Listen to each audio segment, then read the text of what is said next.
गई भवानी भवन बहोरी, बंद चरण बोलिय कर जोरी। जय जय गिरिवर राज किशोरी, जय महेश मुख चंद चकोरी।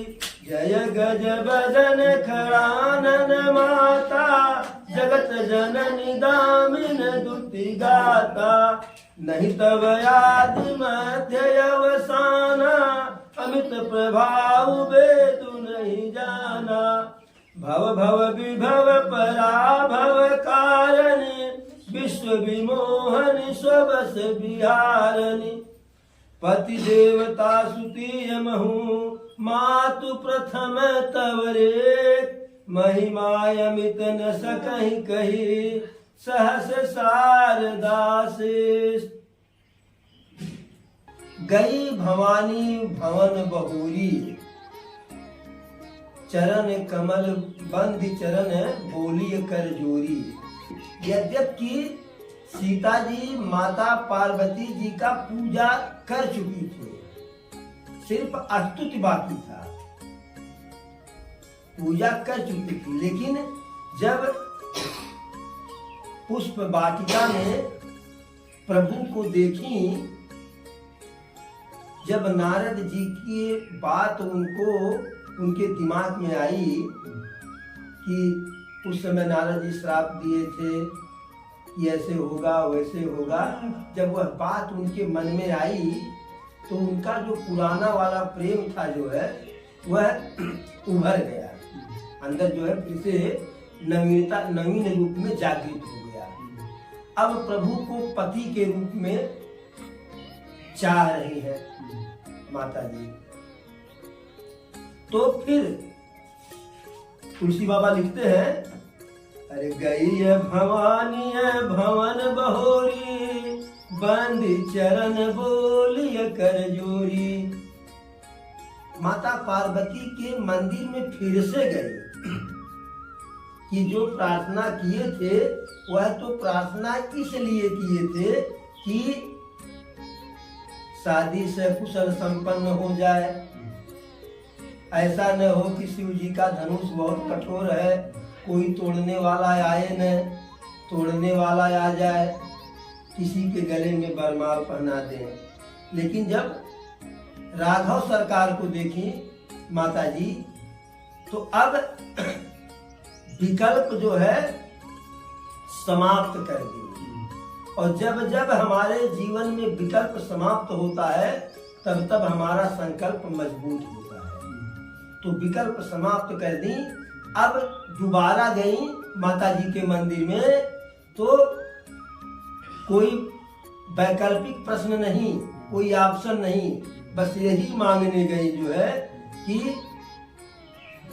अयोध्या के राजकुमार जो बड़े वाले हैं वही हमें पति के रूप में मिल जाए।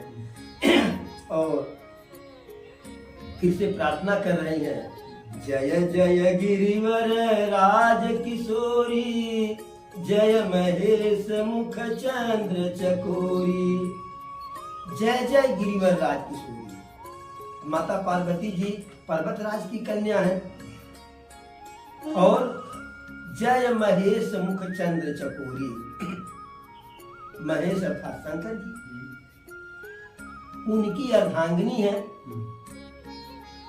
और शंकर जी माता पार्वती जी के जो है चंद्र रूपी मुख को जो है चकोर पक्षी की तरह से हमेशा जो है निहारते रहते हैं। फिर अगली लाइन में प्रार्थना में क्या कहती हैं, जय गज बदन खड़ानन माता, जगत जननी दामिनी दुति गाता।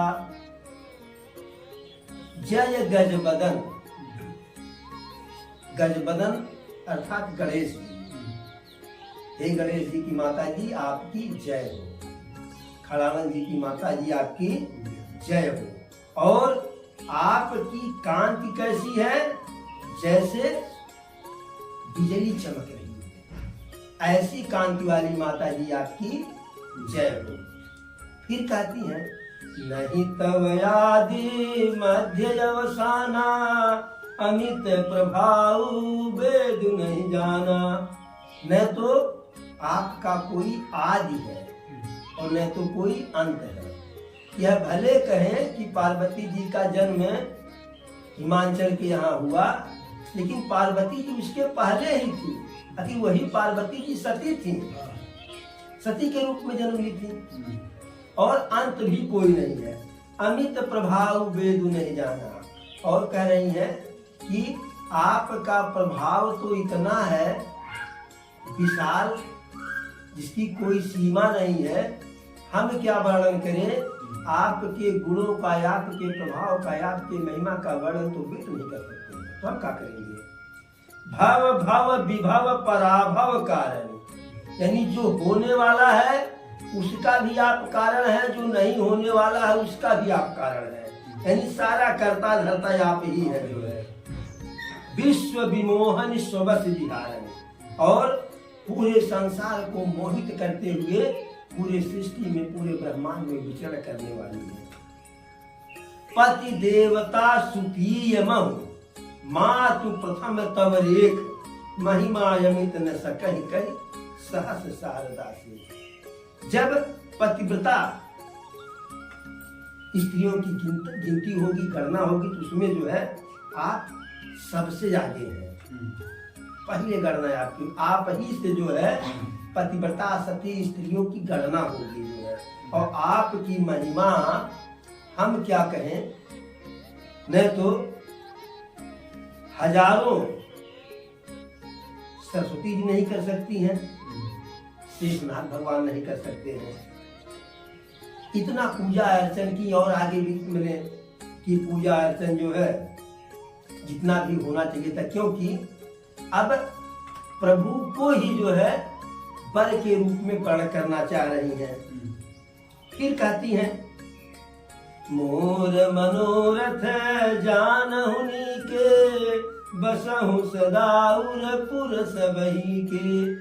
हे माता जी, अब ज्यादा क्या आपसे कहें, आप तो हमारे मन में जो है वह तो आप जान ही रही हैं। क्यों? बसहु सदा उरपुर सबही के, क्योंकि आप सबके हृदयपुरी में, अंतःस्थलपुरी में आप विराजमान है। अभी बताइए, इसी कमरे में अगर कोई हो तो उसे बताना पड़ेगा कि काका कहाँ रखा हुआ है।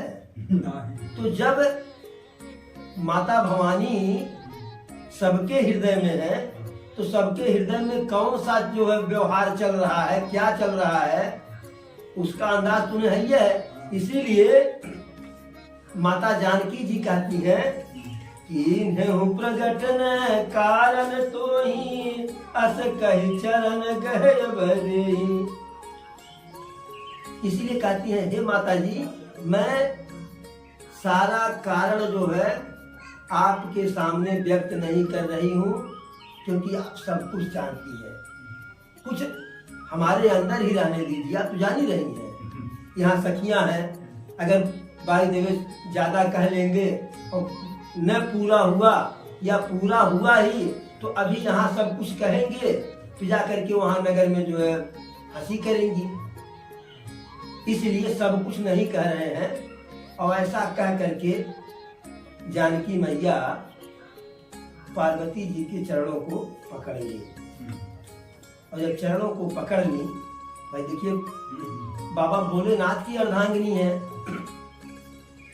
एक लोटा अगर जल चढ़ा दो तो लाभ को छोड़ हानि नहीं है। तो गन्ना बन्ना बैठा था तभी न, तो वहां एक लोटा जल चढ़ाने पर अगर सब कुछ हाजिर है, तो यहाँ पैर पकड़ने पर काहे नहीं हाजिर है। अरे विनय प्रेम बस भैया भवानी, खसिय माल मूर्ति मुस्कानी। जैसे ही माता जी जानकी जी पैरों को पकड़ती हैं, तैसे जो है माता भवानी प्रेम के वशीभूत हो गई। और खसिय माल मूर्ति मुस्कानी, उनकी जो मूर्ति लगी हुई है मंदिर में, वह मूर्ति मुस्करा दी सजीव की तरह से। और उनके गले में जो माला था, वह माला सरक गया जानकी जी के आगे आ गया, माला सरक करके निकल करके जानकी जी के आगे आ गया। तो प्रसाद ही तो हुआ ना भाई, हाथ से माला छूटे तो ठीक है, गले में से कैसे सरका? इसका मतलब ये हुआ प्रसाद दे रही हैं